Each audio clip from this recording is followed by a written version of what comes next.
My question, Mr. Speaker, sir, then who did the police take into consideration, or with whose approval did the police conduct this operation in the house of Mr. THANKKIEW?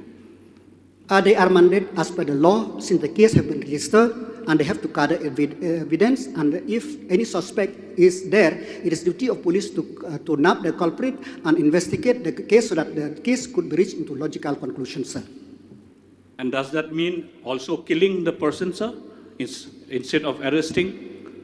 I have already mentioned, sir, that nobody has the right to kill any person. The duty of the police is to arrest the culprit, to prevent the crime, arrest the culprit or the criminal, and build the evidence and present in the court. But what happened in that? So that's why judicial inquiry have been instituted, sir.